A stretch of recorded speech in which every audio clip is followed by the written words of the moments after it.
Hi Leo, this is your horoscope for September 2017. It's really nice to be with you. Thanks for joining me.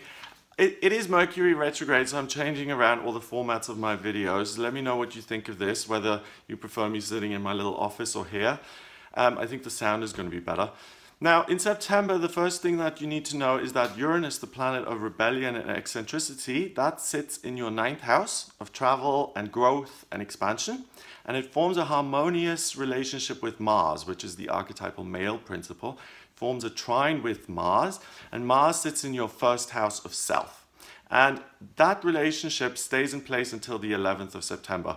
What that means is that you want things for yourself, you feel entitled to grow and expand and to discover new things. You feel entitled to go on a holiday, or you feel entitled to learn something new, or you feel entitled and like it's the right time to, I'm using the word entitled in a positive way, not negative. You feel comfortable with the idea of expanding your business or learning something new or expanding the teaching curriculum. Anything like that really is very comfortable for you, and stepping outside of your comfort zone won't be a problem.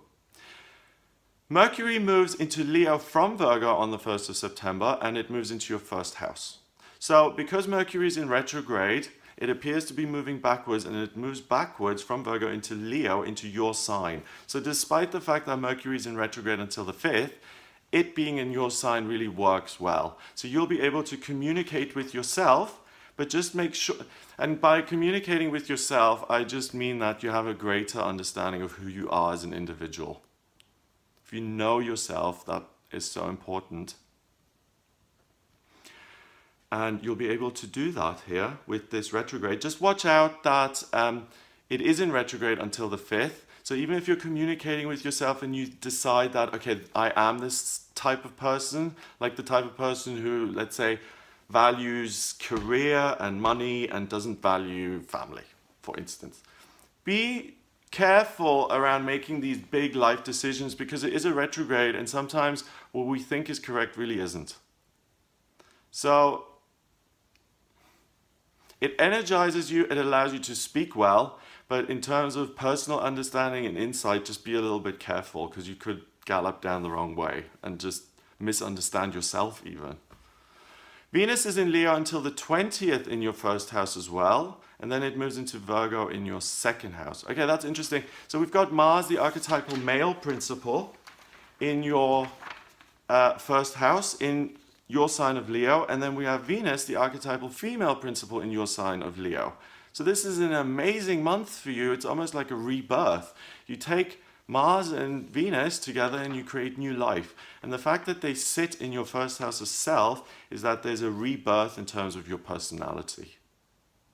There's a rebirth in terms of your fire, the real you. Something that was lost becomes, you recover something that was lost. A hope, a fire, a passion, some sort of desire. When Venus moves into Virgo in your 2nd house, from the 20th onwards, your focus is going to be understanding the way you make money, the way you pay taxes, looking at how you can pay less tax, how you can increase your income, how you can move your money around in a way that's more effective. And from the 20th, that's what your focus is on. On the 5th of September, Mercury goes direct in your 1st house of self in Leo, so the communication planet is in your sign, and now you can really communicate with yourself and understand who you are, and you don't need to worry about mistakes anymore because Mercury is direct. On the 6th of September, the full moon occurs in Pisces in your 8th house. This might be a little bit frustrating for you because you might feel that you have to really be of service to other people, and that other people are demanding a lot of you during this time, and you really don't feel like giving them what they want. The best way to work with this energy is to focus on what it is you want and to have clear boundaries. You're responsible for yourself this month, and the other signs of the zodiac as well. We're all responsible for our own growth, for our own development. So if people demand things of you that you don't want to give, it can be really difficult to say no. But September is a time for you to practice this. no, I'm not doing it. It's too much. I don't feel like it. I am emotionally drained. Whatever your reason is for not doing or giving what people want, you have a right to say no. Also on the 6th, Mars moves into Virgo and into your second house. So it joins Venus there now. And from the 11th, no, from the 6th, yeah. So from the 6th, Mars joining Venus in your second house means that this month, and Venus only goes into your second house on the 20th. So Mars goes in there first. Okay, so Mars goes into your second on the 6th, and Venus joins it in your second on the 20th. So the second house is all about money and belongings. And like I said, Mars is drive and desire. So you're really going to be focused on your career here. Venus makes it even more enjoyable, and you'll see the great success happening towards the end of the month. On the 11th of September, Mercury goes into Virgo in your second as well. Mercury rules Virgo, so it's very, very happy there, and it's in your second house. So you're going to, out of all of the signs of the zodiac, you're going to have the best ideas of how you can create more abundance and prosperity in your life in September. On the 20th, the new moon occurs in Virgo in your second house as well. The new moon pulls in additional energy, and I'm going to make separate videos on the full moon and the new moon.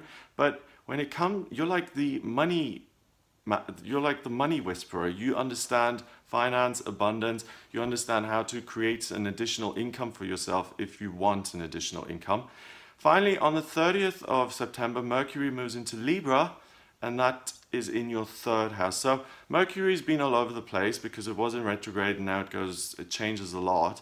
Mercury in Libra is very communicative. It's very much about building relationships, and the third house is communication. So you move into October in a very kind of easy, pleasant, communicative, open way, and the focus shifts from you making a ton of money to really communicating and expressing your ideas to other people. So it looks like a really productive, excellent month for you. If you would like a private reading with me, then please get in touch via my website. It's gregoryscott.com. Click on the readings tab to order your reading. Please remember to subscribe to this channel. And the way I do the readings is I draw up your place of birth, the chart. I draw up the chart by using your place of birth, date of birth, and time of birth. And that allows me to really see a blueprint of your soul.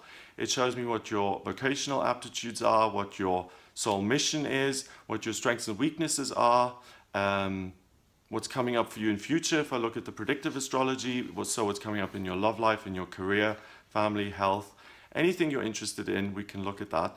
So get in touch with me via the website. Have a wonderful September, and I'll speak to you in October.